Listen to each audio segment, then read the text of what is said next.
हाँ, ये हम बच्चों बता रहे थे आपको, ये जनरेटर या डायनेमो, तो इसके 3 पार्ट्स बताए थे। चुंबक होता है, दूसरा आर्मेचर होता है, तीसरा सर्पी वलय तथा ब्रश होता है। और इसकी वर्किंग में जब कुंडली ABCD घूमेगी तो कुंडली में से होकर जाने वाली फ्लक्स रेखाओं की संख्या में परिवर्तन होगा और जिससे कुंडली में धारा प्रेरित हो जाएगी। मान लो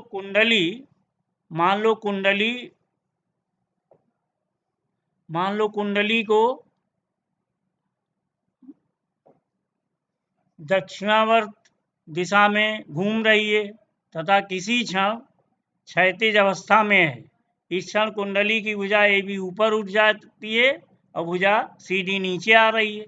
ऐसे नेक्स्ट हाफ में इसका उल्टा हो जाएगा और इस तरह से धारा ब्रश X से बाहर जा रही है, ब्रश Y पर वापस आ रही है और ये प्रक्रिया बार बार होती रहती है और परिपथ में प्रत्यावर्ती धारा उत्पन्न होती है।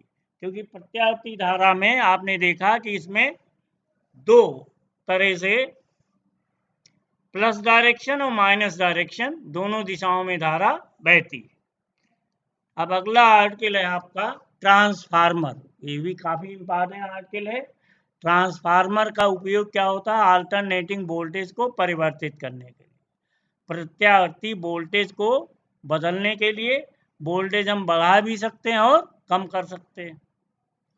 जिस वोल्टेज को जब बढ़ा दें तो उसको कहेंगे स्टेप अप ट्रांसफार्मर और जिससे वोल्टेज कम कर सकें उसको स्टेप डाउन कहेंगे। स्टेप अप या ऊंचाई ट्रांसफार्मर से में क्या करते हैं, नीचे विभव वाली प्रबल प्रत्यावर्ती धारा को ऊंचे विभव वाली निर्बल वैद्युत धारा में बदलने के काम आता है।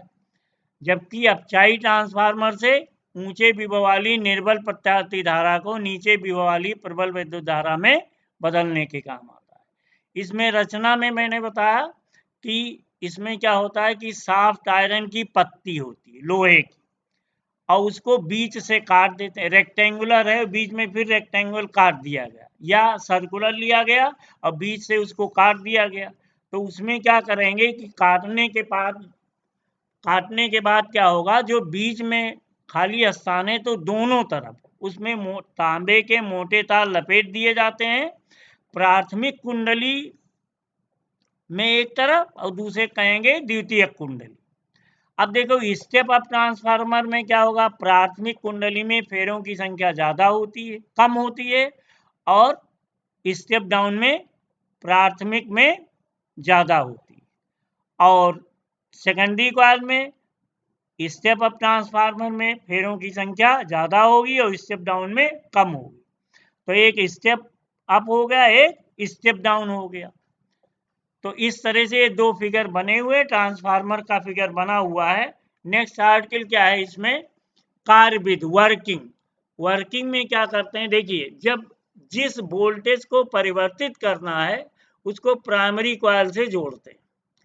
तो प्राइमरी कॉइल से जब जोड़ेंगे तो उसमें प्रत्यावर्ती धारा बहेगी और ये क्रोध जो होगा प्रत्येक चक्र में, धारा के प्रत्येक चक्र में क्रोध एक बार एक दिशा में चुंबकित हो जाएगा तो दूसरी बार में दूसरी दिशा में। अतः क्रोध में एक परिवर्ती चुंबकीय क्षेत्र स्थापित हो जाएगा। चूंकि द्वितीयक कुंडली उसी फ्रेम पर उसी क्रोध पर लिपटी है, अतः क्रोध के बार बार चुंबकन और विचुंबकन होने के कारण फ्लक्स में, चुंबकीय फ्लक्स में लगातार परिवर्तन होता रहता है और प्रेरित विद्युत वाहक बल उत्पन्न हो जाता है। तो ये इसके कारण द्वितीयक कुंडली में उसी आवृत्ति का प्रत्यावर्ती विद्युत वाहक बल उत्पन्न हो जाएगा। द्वितीयक कुंडली में प्रेरित विद्युत वाहक बल का मान दोनों कुंडलियों में फेरों की संख्या के अनुपात पर निर्भर करता है। अब मान लीजिए प्राथमिक कुंडली में फेरों की संख्या NP, सेकेंडरी में NS, प्रत्येक फेरों से बद्ध चुंबकीय फ्लक्स फाई भी है। प्राथमिक द्वितीयक कुंडली में प्रेरित विद्युत वाहक बल ES और EP है। तो फैराडे के विद्युत चुंबकीय प्रेरण के नियम से EP बराबर NP और डेल्टा फाई भी अपान डेल्टा T। ऐसे ES बराबर minus NS into delta 5V upon delta T, divide कर दो ES upon EP equal to NS upon NP। अच्छा, यदि ऊर्जा का ह्रास ना हो तो प्राथमिक कुंडली में प्रेरित विद्युत वाहक बल EP का मान उसके सिरों पर लगाए गए विभवांतर VP के लगभग बराबर होगा। तो उस केस में BS अपान BP ये बराबर होगा ES upon EP equal to NS upon NP equal to R। R को क्या कहते हैं? परिगणन अनुपात, ट्रांसफॉर्मेशन रेशियो। R के परिगणन अनुपात कहते हैं इसे। ऊंचाई ट्रांसफार्मर में R का मान 1 से अधिक होता है और ऊंचाई में 1 से कम होता है। तो इस तरह से आपने देखा कि जो ट्रांसफार्मर है, अब देखिए आइडियल कंडीशन अगर है तो पावर भी P इक्वल टू BI ये भी कांस्टेंट होगा। तो BS into IS equal to BP into IP या IP upon IS equal to BS upon BP equal to NS upon NP equal to R।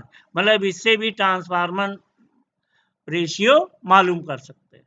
अब देखिए ट्रांसफार्मर में ऊर्जा की हानियां क्या क्या होती है।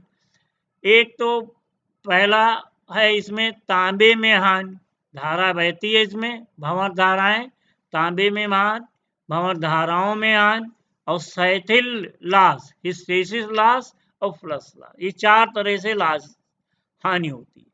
ट्रांसफार्मर की दक्षता क्या है? दक्षता ईटा बराबर होता है BS इंटू IP अपान BP इंटू IP, ये बराबर होगा निर्गत शक्ति बटे निवेशी शक्ति, आउटपुट पावर अपान इनपुट पावर। उपयोगिता क्या है? देखिए ट्रांसफार्मर का सबसे बड़ा उपयोग है कि विद्युत शक्ति को एक स्थान से दूसरे स्थान पर भेजा जा सकता है। जैसे मान लीजिए कहीं प्रोडक्शन हुआ 20,000 वोल्ट मान लीजिए, या 20,000 वोल्ट बिजली का वाट का प्रोडक्शन हुआ। अब आपको लखनऊ लाना है उसको, तो अगर सप्लाई करना है 200 वोल्ट पे, तो 200 वोल्ट से डिवाइड करेंगे P equal to B into I, तो आई कितना हो जाएगा? 20,000 बटे 200, यानी 100 एम्पियर की धारा बहेगी। इसके लिए बहुत मोटा तार लेना पड़ेगा, लॉस ऑफ एनर्जी हो जाएगी। इसलिए क्या करेंगे कि जहां से सप्लाई करेंगे वहां पर स्टेप अप ट्रांसफार्मर लगा देंगे, वोल्टेज को बढ़ा देगा, धारा उसमें कम हो जाएगी। अब जहां सप्लाई करना है वहां एक स्टेप डाउन लगा दीजिए और सप्लाई कर दीजिए। प्रत्यावर्ती धारा की दिश धारा की तुलना में उपयोगिता। देखिए प्रत्यावर्ती धारा को पावर हाउस से किसी स्थान पर ट्रांसफर के द्वारा एक स्थान से दूसरे स्थान पर भेजा जा सकता है आसानी से। प्रत्यावर्ती धारा चोक कुंडली द्वारा बहुत कम ऊर्जा ह्रास पर नियंत्रित किया जा सकता है, जबकि दिश धारा ओमीय प्रतिरोध द्वारा नियंत्रित की जाती है। तीसरा नेक्स्ट पॉइंट है प्रत्यावर्ती धारा वाला यंत्र जैसे DC धारा वाले यंत्रों की तुलना में सुदृढ़ और सुविधाजनक होते हैं। प्रत्यावर्ती धारा को आसानी से DC में परिवर्तित किया जा सकता है। दोष क्या है? AC DC की तुलना में अधिक खतरनाक है, क्योंकि पीक धारा तार के ऊपर से बहती है, पीक करंट, इसीलिए जो प्रत्यावर्ती धारा के लिए तार बनाए जाते हैं उसमें कई महीन तार मिलके एक तार बनाया जाता है, जबकि DC के लिए सिंगल वायर होता है। तो ये इस तरह से ये आपका है ट्रांसफार्मर, इसमें न्यूमेरिकल भी पूछे जाते हैं। फिर है प्रत्यावर्ती धारा और इसके आंकिक प्रश्न। प्रत्यावर्ती धारा और आंकिक प्रश्न में अल्टरनेटिंग करंट्स और न्यूमेरिकल्स, ये सारे फार्मूले लिखे हैं। इस टॉपिक में जितने भी फार्मूले हैं ये सब इसमें लिखा हुआ है। इन फार्मूलों को खूब याद कर लीजिए अच्छी तरह से, ताकि न्यूमेरिकल लगाने के लिए इन फार्मूलों का आसानी से यूज कर सकें। जितने भी डेरिवेशन है सब इस पेज पे लिखा हुआ है। बाकी अब न्यूमेरिकल का पोर्शन आपको अगले दिन कराएंगे। ठीक है, फिर आज के लिए इतना ही, बाकी नेक्स्ट।